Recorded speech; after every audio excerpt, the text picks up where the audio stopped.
Recovery is already hard enough. But what happens when no one around you truly understands what you're going through? When friends stop checking in? When family assumes you're better just because you look fine on the outside? Isolation is one of the most overlooked struggles in long-term recovery, and it can make healing even harder. But why does it happen? And what can you do about it? Isolation in recovery isn't always a choice. It happens when the people around us don't fully understand our struggles. People assume you're fine. If your injury is not visible, they may think you're back to normal. The recovery timeline is longer than expected. In the beginning, people offer support, but as months go by, they move on.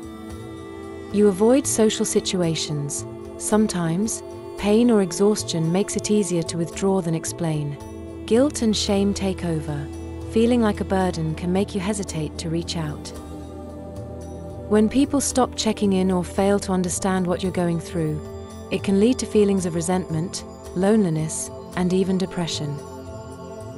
Emotional exhaustion. Explaining your pain repeatedly becomes tiring. Feeling left behind. Watching others move on while you're still struggling. Doubting yourself. Wondering if you're making too much of your experience. Lack of motivation. When no one understands, it's harder to stay motivated in recovery. So how do you handle isolation in recovery? Here are some ways to reconnect and protect your mental health.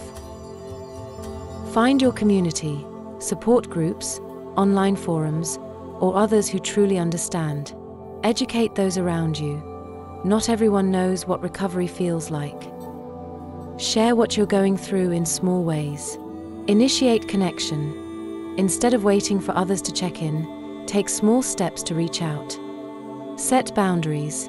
If people dismiss your struggles, protect your energy and focus on those who do understand. Remind yourself, it's not your fault. Isolation isn't a reflection of your worth. Your journey matters, even if others don't see it. Healing is already difficult. You don't have to go through it alone. Even if the people around you don't fully understand, there are communities that do. Reach out, share your story, and remind yourself, you are not alone. Drop a comment below. Have you felt isolated in your recovery? How did you handle it? Next week, in part 4, I will talk about fear, anxiety, and identity loss. Thank you for watching, and don't forget to like, share, and subscribe for more.